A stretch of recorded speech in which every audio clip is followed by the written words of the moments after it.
এবার ঈদে শাকিব খানের প্রিন্সকে ছাড়িয়ে রেকর্ড গড়ল সিয়ামের রাক্ষস সিনেমা। আর অন্যদিকে রাক্ষস সিনেমার পরিচালক মেহেদী হাসান হৃদয় কাকে ইঙ্গিত করে খাইয়া দিছি বলে পোস্ট করলেন।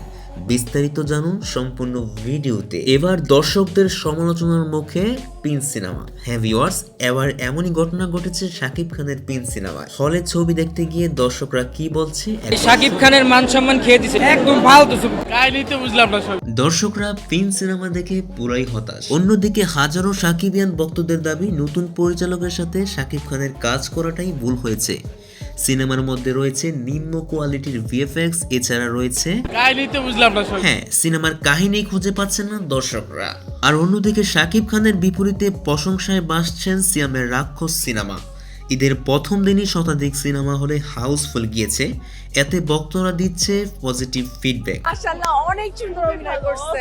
নিজের সিনেমার সাফল্য দেখে এই সিনেমার পরিচালক মেহেদী হাসান হৃদয় এই ঈদের মুক্তিপ্রাপ্ত কোন সিনেমাকে ইঙ্গিত করে সামাজিক যোগাযোগ মাধ্যমে পোস্ট করেছেন খাইয়া দিছি।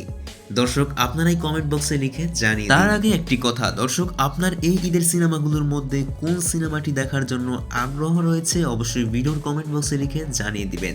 পরবর্তীতে সিনেমা সম্পর্কিত আপডেট পেতে চ্যানেলটি সাবস্ক্রাইব করে রাখবেন। আর ভিডিওটি ভালো লাগলে অবশ্যই একটি লাইক দিয়ে সাথেই থাকবেন। দেখা হবে নেক্সট ভিডিওতে। আল্লাহ হাফেজ।